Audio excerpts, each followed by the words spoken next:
أَلَمْ تَرَ أَنَّ اللَّهَ أَنزَلَ مِنَ السَّمَاءِ مَاءً فَأَخْرَجْنَا بِهِ ثَمَرَاتٍ مُخْتَلِفًا أَلْوَانُهَا وَمِنَ الْجِبَالِ جُدَدٌ بِيضٌ وَحُمْرٌ مختلف ألوانها وغرابيب سود ومن الناس والدواب والأنعام مختلف ألوانه كذلك إنما يخشى الله من عباده العلماء ان اللہ عزیز غفور۔ کیا تم دیکھتے نہیں ہو کہ اللہ آسمان سے پانی برساتا ہے اور پھر اس کے ذریعے سے ہم طرح طرح کے پھل نکال لاتے ہیں جن کے رنگ مختلف ہوتے ہیں۔ پہاڑوں میں بھی سفید، سرخ اور گہری سیاہ دھاریاں پائی جاتی ہیں جن کے رنگ مختلف ہوتے ہیں، اور اسی طرح انسانوں اور جانوروں اور مویشیوں کے رنگ بھی مختلف ہیں۔ حقیقت یہ ہے کہ اللہ کے بندوں میں سے صرف علم رکھنے والے لوگ ہی اس سے ڈرتے ہیں۔ بے شک اللہ زبردست اور درگزر فرمانے والا ہے۔ رنگ بھی مختلف ہیں۔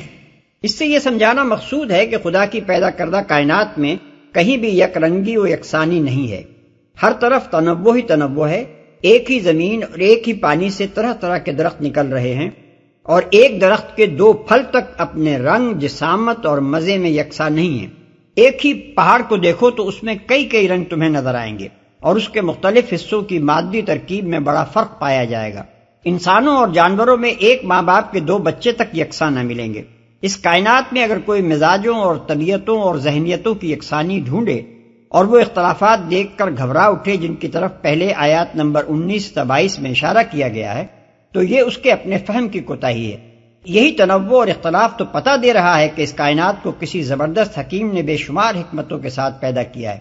اور اس کا بنانے والا کوئی بے نظیر خلاق اور بے مثل صناع ہے، جو ہر چیز کا کوئی ایک ہی نمونہ لے کر نہیں بیٹھ گیا ہے، بلکہ اس کے پاس ہر شے کے لیے نئے سے نئے ڈیزائن اور بے حد و حساب ڈیزائن ہیں۔ پھر خاص طور پر انسانی طبائع اور اذہان کے اختلاف پر کوئی شخص غور کرے تو اسے معلوم ہو سکتا ہے کہ یہ کوئی اتفاقی حادثہ نہیں ہے، بلکہ در حقیقت حکمت تخلیق کا شاہکار ہے۔ اگر تمام انسان پیدائشی طور پر اپنی افتاد طبع اور اپنی خواہشات، جذبات، میلانات اور طرز فکر کے لحاظ سے یکساں بنا دیے جاتے اور کسی اختلاف کی کوئی گنجائش نہ رکھی جاتی تو دنیا میں انسان کی قسم کی ایک نئی مخلوق پیدا کرنا ہی سرے سے لاحاصل ہو جاتا۔ خالق نے جب اس زمین پر ایک ذمہ دار مخلوق اور اختیارات کی حامل مخلوق وجود میں لانے کا فیصلہ کیا تو اس فیصلے کی نوعیت کا لازمی تقاضا یہی تھا کہ اس کی ساخت میں ہر قسم کے اختلافات کی گنجائش رکھی جاتی۔ یہ چیز اس بات کی سب سے بڑی شہادت ہے کہ انسان کسی اتفاقی حادثے کا نتیجہ نہیں ہے، بلکہ ایک عظیم الشان حکیمانہ منصوبے کا نتیجہ ہے، اور ظاہر ہے کہ حکیمانہ منصوبہ جہاں بھی پایا جائے گا وہاں لازماً اس کے پیچھے ایک حکیم ہستی کار فرما ہوگی۔ حکیم کے بغیر حکمت کا وجود صرف ایک احمق ہی فرض کر سکتا ہے۔ اس سے ڈرتے ہیں، یعنی جو شخص اللہ کی صفات سے جتنا زیادہ ناواقف ہوگا وہ اس سے اتنا ہی بے خوف ہوگا، اور اس کے برعکس جس شخص کو اللہ کی قدرت، اس کے علم، اس کی حکمت، اس کی قہاری و جباری اور اس کی دوسری صفات کی جتنی معرفت حاصل ہوگی اتنا ہی وہ اس کی نافرمانی سے خوف کھائے گا۔ پس در حقیقت اس آیت میں علم سے مراد فلسفہ و سائنس اور تاریخ و ریاضی وغیرہ درسی علوم نہیں ہیں، بلکہ صفات الہی کا علم ہے، قطع نظر اس سے کہ آدمی خواندہ ہو یا نہ خواندہ۔ جو شخص خدا سے بے خوف ہے وہ علامہ دہر بھی ہو تو اس علم کے لحاظ سے جاہل محض ہے، اور جو شخص خدا کی صفات کو جانتا ہے اور اس کی خشیت اپنے دل میں رکھتا ہے وہ ان پڑھ بھی ہو تو ذی علم ہے۔ اسی سلسلے میں یہ بات بھی جان لینی چاہیے کہ اس آیت میں لفظ علماء سے وہ اصطلاحی علماء بھی مراد نہیں ہیں جو قرآن و حدیث اور فقہ و کلام کا علم رکھنے کی بنا پر علماء دین کہے جاتے ہیں۔ وہ اس آیت کے مصداق صرف اسی صورت میں ہوں گے جبکہ ان کے اندر خدا ترسی موجود ہو۔ یہی بات حضرت عبداللہ ابن مسعود رضی اللہ عنہ نے فرمائی ہے کہ لیس العلم ان کثرت الحدیث ولکن العلم ان کثرت الخشیہ، یعنی علم کثرت حدیث کی بنا پر نہیں ہے بلکہ خوف خدا کی کثرت کے لحاظ سے ہے۔ اور یہی بات حضرت حسن بصری رحمۃ اللہ علیہ نے فرمائی ہے کہ العالم من خشی الرحمن بالغیب ورغب فیما رغب اللہ فیہ وزہد فیما سخط اللہ فیہ، یعنی عالم وہ ہے جو اللہ سے بے دیکھے ڈرے، جو کچھ اللہ کو پسند ہے اس کی طرف وہ راغب ہو، اور جس چیز سے اللہ ناراض ہے اس سے وہ کوئی دلچسپی نہ رکھے، درگزر فرمانے والا ہے۔ یعنی وہ زبردست تو ایسا ہے کہ نافرمانوں کو جب چاہے پکڑ لے، کسی میں یارہ نہیں کہ اس کی پکڑ سے بچ نکلے، مگر یہ اس کی شان عفو و درگزر ہے جس کی بنا پر ظالموں کو مہلت ملے جا رہی ہے۔ ان الذين يتلون كتاب الله واقاموا الصلاه وانفقوا مما رزقناهم سرا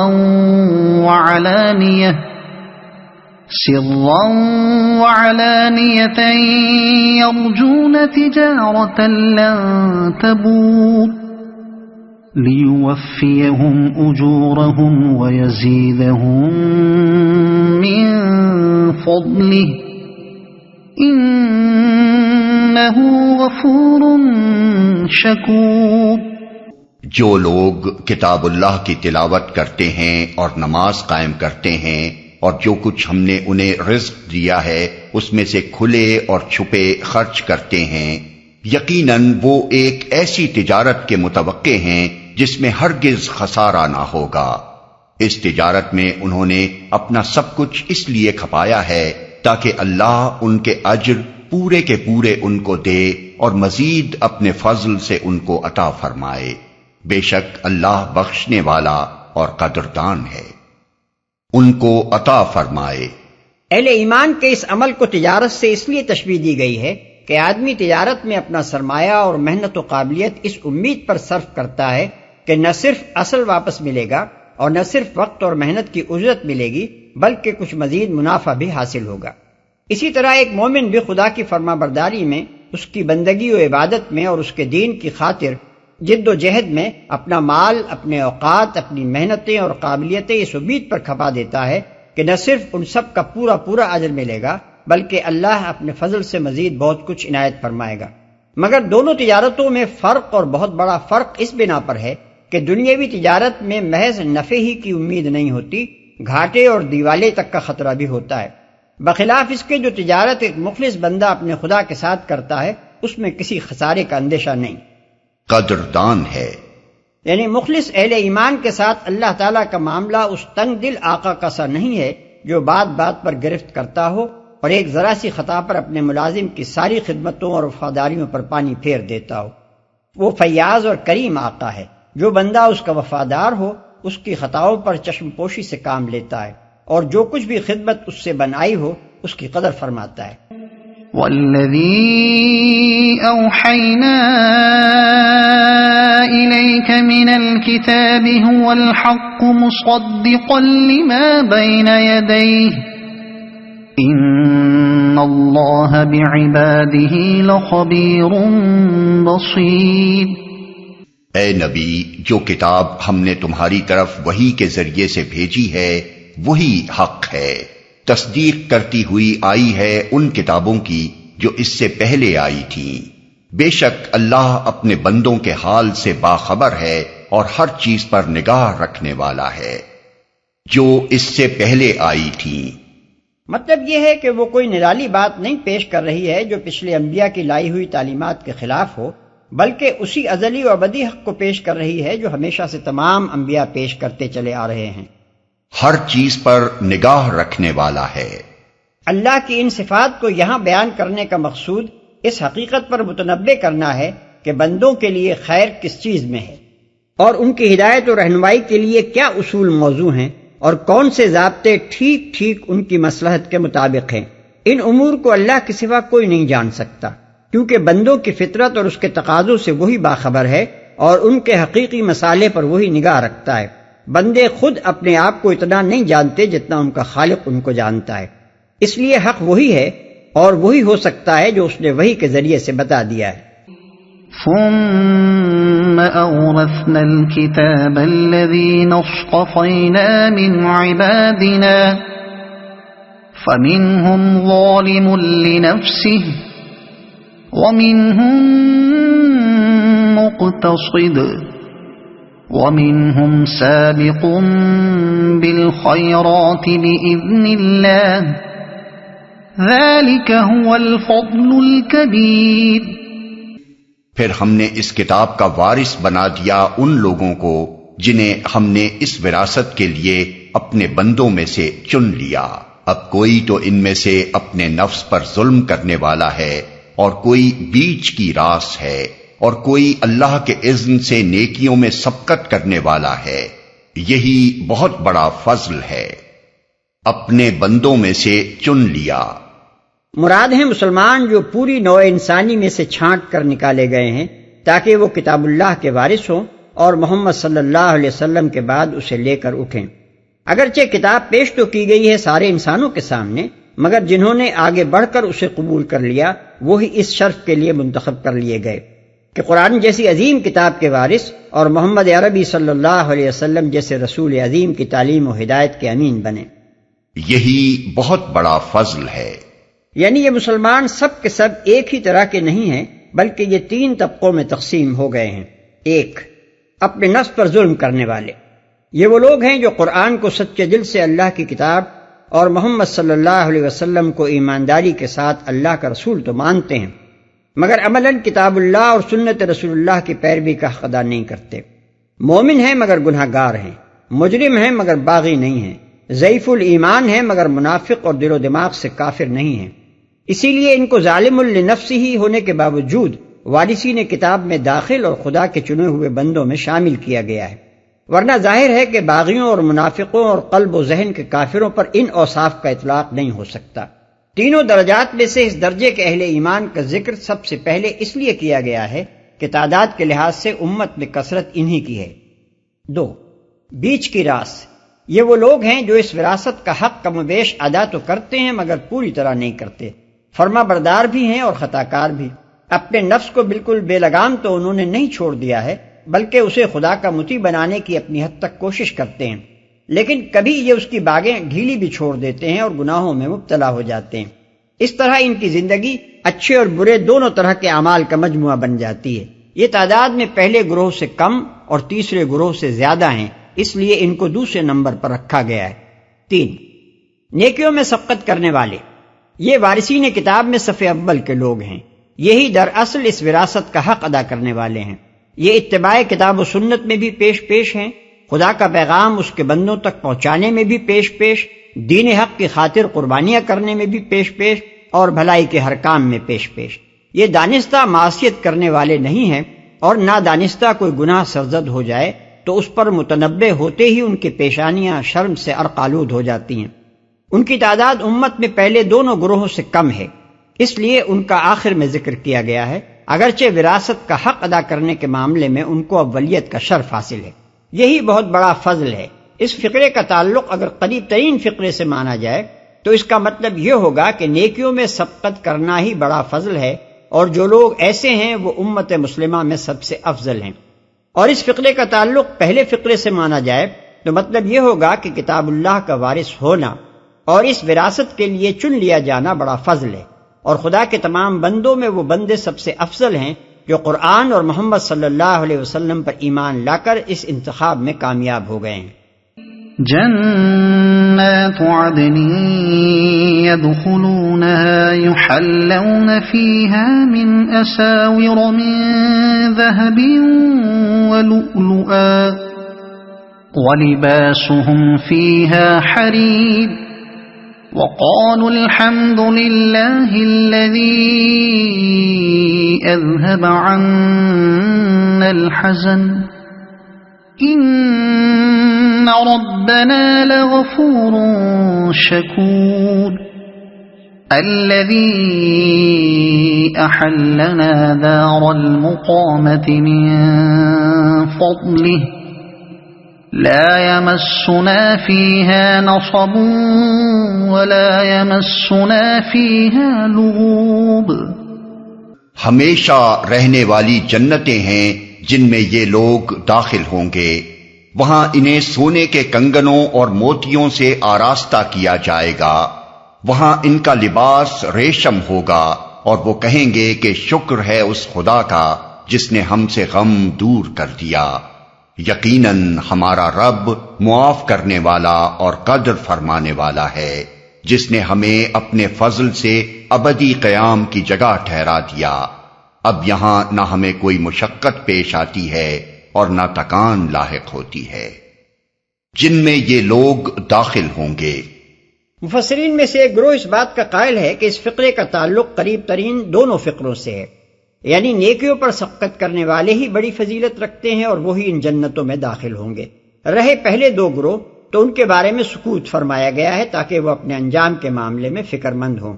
اور اپنی موجودہ حالت سے نکل کر آگے بڑھنے کی کوشش کریں۔ اس رائے کو علامہ زمخشری نے بڑے زور کے ساتھ بیان کیا ہے اور امام رازی رحمۃ اللہ علیہ نے اس کی تائید کی ہے، لیکن مفسرین کی اکثریت یہ کہتی ہے کہ اس کا تعلق اوپر کی پوری عبارت سے ہے، اور اس کا مطلب یہ ہے کہ امت کے یہ تینوں گروہ بالآخر جنت میں داخل ہوں گے، خواہ محاسبہ کے بغیر یا محاسبے کے بعد، خواہ ہر مواخذے سے محفوظ رہ کر یا کوئی سزا پانے کے بعد۔ اسی تفسیر کی تائید قرآن کا سیاق و سباق کرتا ہے، کیونکہ آگے چل کر وارثین کتاب کے بالمقابل دوسرے گروہ کے متعلق ارشاد ہوتا ہے کہ اور جن لوگوں نے کفر کیا ہے ان کے لیے جہنم کی آگ ہے۔ اس سے معلوم ہوا کہ جن لوگوں نے اس کتاب کو مان لیا ہے ان کے لیے جنت ہے، اور جنہوں نے اس پر ایمان لانے سے انکار کیا ہے ان کے لیے جہنم۔ پھر اسی کی تائید نبی صلی اللہ علیہ وسلم کی وہ حدیث کرتی ہے جسے حضرت ابو درداء رضی اللہ عنہ نے روایت کیا ہے، اور امام احمد، ابن جریر، ابن ابی حاتم، طبرانی، بہقی اور بعض دوسرے محدثین نے اسے نقل کیا ہے۔ اس میں حضور صلی اللہ علیہ وسلم فرماتے ہیں، جو لوگ نیکیوں میں سبقت لے گئے وہ جنت میں کسی حساب کے بغیر داخل ہوں گے، اور جو بیچ کی راس رہے ہیں ان سے محاسبہ ہوگا مگر ہلکا محاسبہ۔ رہے وہ لوگ جنہوں نے اپنے نفس پر ظلم کیا ہے تو وہ محشر کے پورے طویل عرصے میں روک رکھے جائیں گے، پھر انہی کو اللہ اپنی رحمت میں لے لے گا، اور یہی لوگ ہیں جو کہیں گے کہ شکر ہے اس خدا کا جس نے ہم سے غم دور کر دیا۔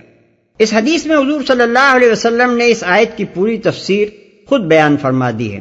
اور اہل ایمان کے تینوں طبقوں کا انجام الگ الگ بتا دیا ہے۔ بیچ کی راس والوں سے ہلکا محاسبہ ہونے کا مطلب یہ ہے کہ کفار کو تو ان کے کفر کے علاوہ ان کے ہر جرم اور گناہ کی جداگانہ سزا بھی دی جائے گی، مگر اس کے برعکس اہل ایمان نے جو لوگ اچھے اور برے دونوں طرح کے اعمال لے کر پہنچیں گے ان کی نیکیوں اور ان کے گناہوں کا مجموعی محاسبہ ہوگا۔ یہ نہیں ہوگا کہ ہر نیکی کی الگ جزا اور ہر قصور کی الگ سزا دی جائے۔ اور یہ جو فرمایا کہ اہل ایمان میں سے جن لوگوں نے اپنے نفس پر ظلم کیا ہوگا وہ محشر کے پورے عرصے میں روک رکھے جائیں گے، اس کا مطلب یہ ہے کہ وہ جہنم میں نہیں ڈالے جائیں گے بلکہ ان کو تا برخاست عدالت کی سزا دی جائے گی،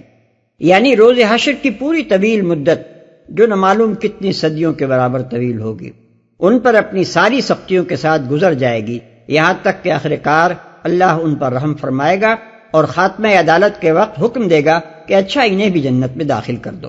اسی مضمون کے متعدد اقوال محدثین نے بہت سے صحابہ مثلا حضرت عمر، حضرت عثمان، حضرت عبداللہ ابن مسعود، حضرت عبداللہ ابن عباس، حضرت عائشہ رضی اللہ عنہا، حضرت ابو سعید خدری اور براء بن عازب رضی اللہ عنہم سے نقل کی ہیں، اور ظاہر ہے کہ صحابہ ایسے معاملات میں کوئی بات اس وقت تک نہیں کہہ سکتے تھے جب تک انہوں نے خود نبی صلی اللہ علیہ وسلم سے اس کو نہ سنا ہو،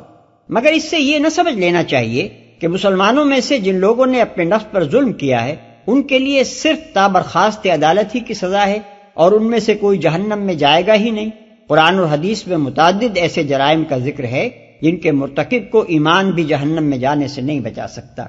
مثلا جو مومن کسی مومن کو عمدن قتل کر دے اس کے لیے جہنم کی سزا کا اللہ تعالیٰ نے خود اعلان فرما دیا ہے۔ اسی طرح قانون وراثت کی خداوندی حدود کو توڑنے والوں کے لیے بھی قرآن مجید میں جہنم کی وعید فرمائی گئی ہے۔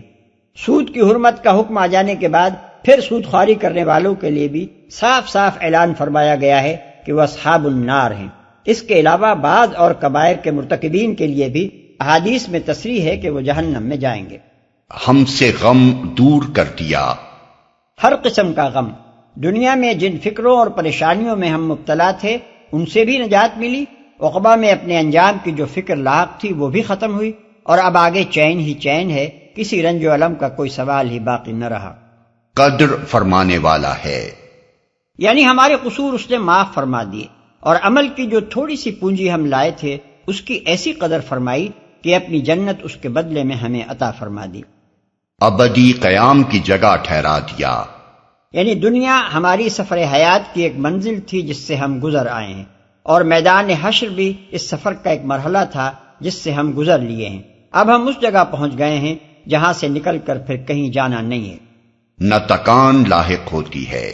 بالفاظ دیگر ہماری تمام محنتوں اور تکلیفوں کا خاتمہ ہو چکا ہے، اب یہاں ہمیں کوئی ایسا کام نہیں کرنا پڑتا جس کے انجام دینے میں ہم کو مشقت پیش آتی ہو اور جس سے فارغ ہو کر ہم تھک جاتے ہیں۔